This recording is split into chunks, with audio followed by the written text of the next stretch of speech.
नमस्कार। आज हम बात करने वाले हैं न्याय के एक बहुत ही जरूरी कवच के बारे में।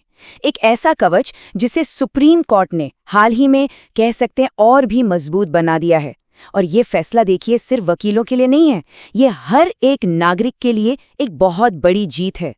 जरा सोचिए, कोई भी इंसान अपने वकील को अपनी सबसे सीक्रेट, सबसे गोपनीय बातें बताता है ना? लेकिन क्या हो अगर कोई जांच एजेंसी उसी वकील को उसी इंसान के खिलाफ गवाह बना दे? यही वो बड़ा सवाल था जिस पर सुप्रीम कोर्ट को बीच में आना पड़ा। तो सवाल यह है कि आखिर ये नौबत आई ही क्यों? हुआ ये कि पिछले कुछ समय से ना जांच एजेंसियों का एक ऐसा ट्रेंड, एक ऐसा चलन देखने को मिल रहा था जिसने पूरे लीगल कम्युनिटी में, मतलब कानूनी समुदाय में, एक गंभीर चिंता पैदा कर दी थी। और देखिए, ये कोई एक दो घटनाएं नहीं थीं। बात शुरू हुई जब ईडी ने देश के 2 बड़े सीनियर वकीलों को समन भेज दिया। अब इसके बाद हुआ जबरदस्त विरोध, इतना कि ईडी को पीछे हटना पड़ा। लेकिन कहानी यहीं खत्म नहीं हुई। जब गुजरात पुलिस ने भी ऐसा ही कुछ किया तो ये बिल्कुल साफ हो गया कि भाई ये तो एक पैटर्न बनता जा रहा है। और बस इसी पैटर्न ने सुप्रीम कोर्ट का ध्यान अपनी तरफ खींचा। तो ये जो चलन था, ये इतना खतरनाक क्यों माना जा रहा था? मतलब ये सिर्फ वकीलों को परेशान करने का मामला नहीं था। नहीं, ये असल में उन उसूलों पर, उन सिद्धांतों पर सीधा हमला था जो हमारे पूरे जस्टिस सिस्टम की, हमारी न्याय व्यवस्था की बुनियाद हैं।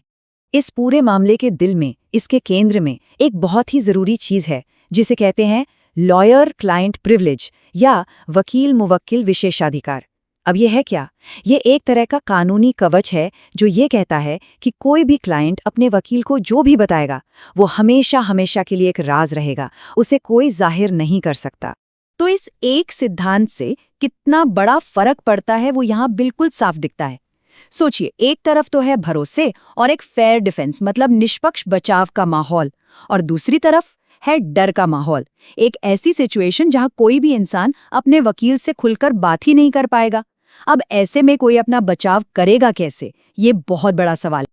देखिए, हमारी पूरी कानूनी व्यवस्था का आधार क्या है? यही ना कि जब तक कोई दोषी साबित न हो जाए वो निर्दोष है, इनोसेंट अंटिल प्रूवन गिल्टी। लेकिन जरा सोचिए, अगर वकील पर ही दबाव डाला जाए कि वो अपने क्लाइंट के खिलाफ सबूत दे, तो ये पूरा का पूरा सिद्धांत ही ढह जाता है।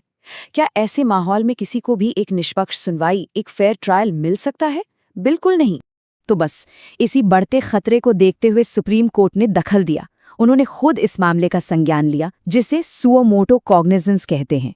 और फिर कोर्ट ने इस समस्या के एक पक्के समाधान के लिए कदम उठाया और एक तरह से कानून की रक्षा करने वाले के तौर पर सामने आए। तो कोर्ट ने जांच एजेंसियों पर लगाम कसने के लिए कुछ बहुत ही सख्त गाइडलाइंस जारी की। पहली बात, अब किसी वकील को सीधे समन नहीं भेजा जा सकता, खासकर उनके क्लाइंट के साथ हुई बातचीत को लेकर। दूसरी बात, अगर कोई बहुत ही असाधारण मामला है तो भी एक एसपी रैंक के सीनियर अधिकारी को लिखित में परमिशन देनी होगी और वजह भी बतानी होगी। और तीसरा, और शायद सबसे जरूरी, किसी वकील के फोन या लैपटॉप जैसे डिजिटल डिवाइस की जांच अब बिना जुडिशियल सुपरविजन यानी न्यायिक निगरानी के हो ही नहीं सकती। ये इसलिए ताकि जो भी गोपनीय जानकारी है वो सुरक्षित रहे। तो ठीक है, नियम तो आ गए, लेकिन इस फैसले का असली मतलब क्या है? ये क्यों इतनी बड़ी बात है? क्योंकि देखिए, ये सिर्फ वकीलों की जीत नहीं है, ये हर एक नागरिक के अधिकारों की जीत है। चलिए समझते हैं कैसे। तो इस पूरे फैसले का निचोड़, इसका सार बस यही है कि देश के हर नागरिक को एक निडर और बेखौफ वकील पाने का मौलिक अधिकार है। एक ऐसा वकील जिसे ये डर ना हो कि उससे ही पूछताछ होने लगेगी। और यही भरोसा, एक निष्पक्ष सुनवाई का भरोसा, किसी भी स्वस्थ लोकतंत्र की सबसे बड़ी पहचान है। तो सुप्रीम कोर्ट ने एक मजबूत कवच तो बना दिया है, ये बिल्कुल सही है। लेकिन ये फैसला हमें एक और बड़े सवाल पर सोचने के लिए भी छोड़ जाता है। सवाल ये कि नागरिकों की आज़ादी और एक निष्पक्ष जांच, इन दोनों के बीच संतुलन बनाए रखने के लिए अगला बड़ा कदम, अगला बड़ा सुधार क्या होना चाहिए? ये एक ऐसा सवाल है जिस पर हम सबको सोचना चाहिए।